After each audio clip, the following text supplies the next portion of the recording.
Olá, tudo bem? No vídeo de hoje eu vou falar sobre um livro que eu estou lendo junto com o grupo de estudos Edith Stein.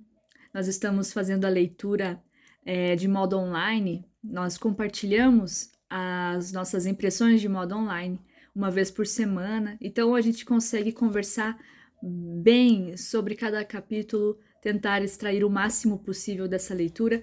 E eu tô falando do livro Cartas de um Diabo a Seu Aprendiz, do C.S. Lewis. É, de fato, um livro excelente. Eu estou gostando muito de fazer essa leitura. É a primeira vez que eu estou lendo. Algumas participantes do grupo já tinham lido outras vezes. E a primeira impressão que nós temos desse livro é uma leitura tão boa, agradável e rápida, capítulos curtos, porque são cartas realmente, que às vezes dá a impressão de que nós não estamos conseguindo extrair tudo o que o livro tem, de tão grande que ele parece ser. Então, nós, na nossa conversa, tentamos extrair o máximo possível de cada capítulo, de cada comentário feito. Então, o livro, como o próprio título já diz, se refere a cartas que um diabo envia ao aprendiz de diabo.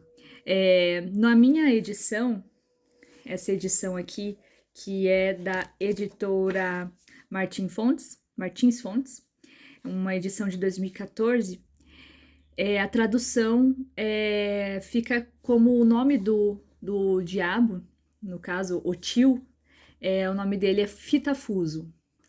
E o aprendiz de diabo é o Vermebile. Bom, eu já sei que existem outras edições com outros nomes. A tradução ficou de outra forma. Mas de toda forma, esses nomes de diabos, né, são realmente nomes muito esquisitos, muito estranhos, feios, por assim dizer, né? E é interessante porque o tio envia ao aprendiz essas cartas, ensinando ele como ele deve agir em algumas circunstâncias. Deixa a moto passar. Muito bem. E como ele deve agir diante do seu paciente, que é assim como eles tratam os seres humanos, como seus pacientes. É muito interessante porque vira um pouco a chave considerando que eles encaram Deus como o inimigo. Então nós vamos ouvir eles falarem o tempo inteiro de ir contra o inimigo. Para uma visão cristã, o inimigo é sempre o diabo, e na leitura que a gente faz, o inimigo é Deus. E também eles chamam de o grande pai, o pai, no caso, o demônio Mor, né? Ok, tive que fazer uma pausa aqui, porque os meus cachorros começaram a ficar meio doidinhos, mas continuando. Então, o livro fala, né, tem esse contexto. E eu vou hoje falar apenas, não vou dar spoiler nem nada, né? Até porque são cartas, então não tem assim muito o que dizer, né? Sobre fim de livro, etc. Mas eu vou extrair hoje uma carta que me chamou muito a atenção e um trecho específico que fala exatamente aquilo que somos, certo? Aquilo que acontece, que passa na vida do ser humano. A parte que eu gostaria de falar é do capítulo 6. No capítulo 6, ele fala assim no comecinho: Querido Vermebile, fico satisfeito em saber que a idade e a profissão do seu paciente tornam possível, mas não garantem que ele seja convocado para o serviço militar. Queremos que ele fique num estado de máxima incerteza, pois assim seus pensamentos serão tomados por imagens contraditórias do futuro e cada uma delas deverá despertar-lhe esperança ou medo.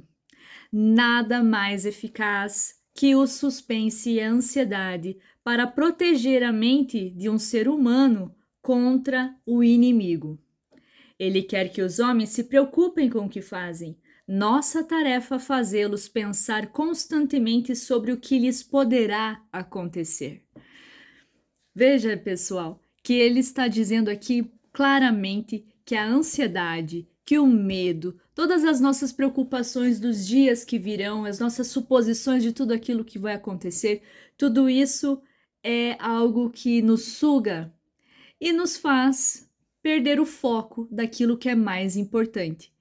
E eles, né, deixam isso muito bem claro ali. No caso, o paciente está preocupado com as questões do serviço militar e fazê-lo pensar nessas suposições, se vai ou não servir, faz com que ele se afaste de Deus, porque ele simplesmente fica preocupado, ansioso com o futuro que ele nem sabe se terá, que ele nem sabe se acontecerá. E isso é muito bom para o outro lado, isso é muito bom para o diabo e seu aprendiz.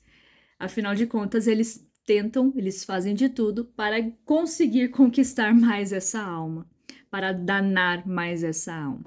Então, essa característica a gente vê hoje com tanta clareza, exatidão, porque nós vivemos numa época muito ansiosa.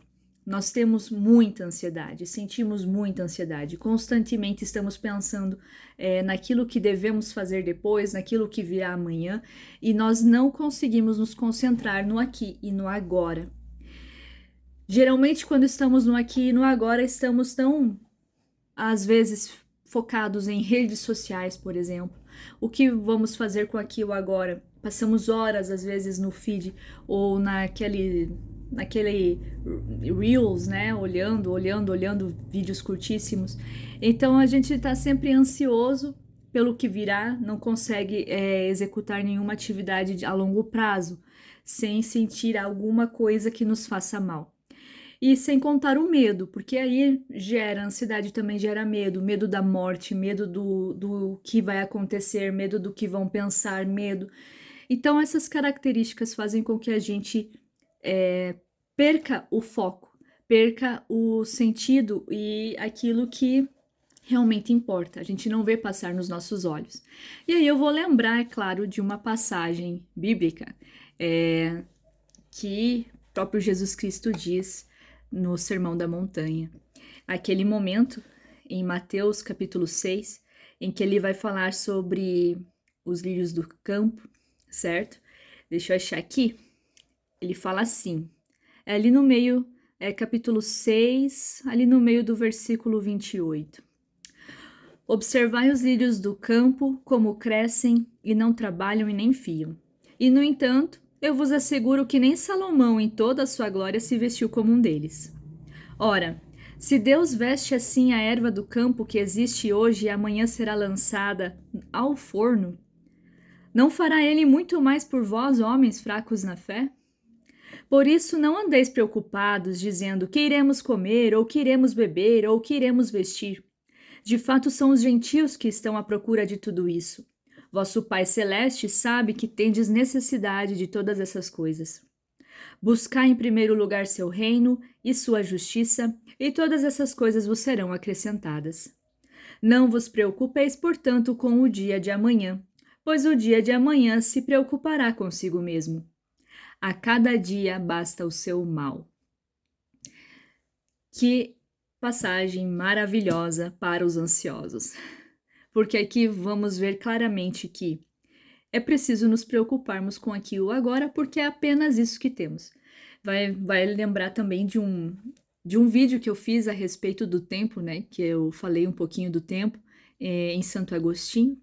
E é reforçar isso, dizer o tempo existe apenas no momento presente. O passado não existe mais, o futuro muito menos, não existe. Então eu preciso aproveitar o aqui e o agora, viver o aqui e o agora.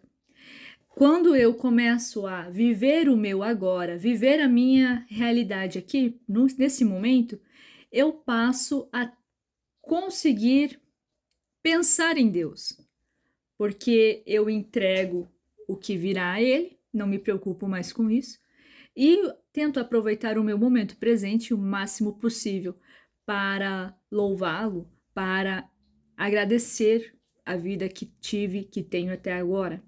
Então, lembrar, né, dessa característica, cada dia basta o seu mal. Caso contrário, nós só seremos sugados pelo diabo e por seu aprendiz. Nós também seremos pacientes e eles conseguirão aquilo que eles querem, que é justamente nos causar medo e ansiedade, no momento em que eu tenho todas essas preocupações, essas picuinhas, eu não tenho tempo para pensar nas coisas grandes, nas coisas importantes, nas coisas que realmente importam, que no caso, Deus é o mais importante, com certeza. Então, essa passagem, esse momento aqui do capítulo 6 desse livro, dessa carta, me fez refletir muito sobre essa característica, sobre essa situação tão comum nos nossos dias. Comenta aí se você gostou dessa minha visão, dessa minha leitura desse livro. Se você já leu também, qual é a sua opinião a respeito desse livro, Cartas de um Diabo a Seu Aprendiz, do Lewis. Se você gostou, curta esse vídeo, se inscreva no canal. Também, por favor, se puder, compartilhe com mais pessoas. Fico muito agradecida e até a próxima. Tchau, tchau!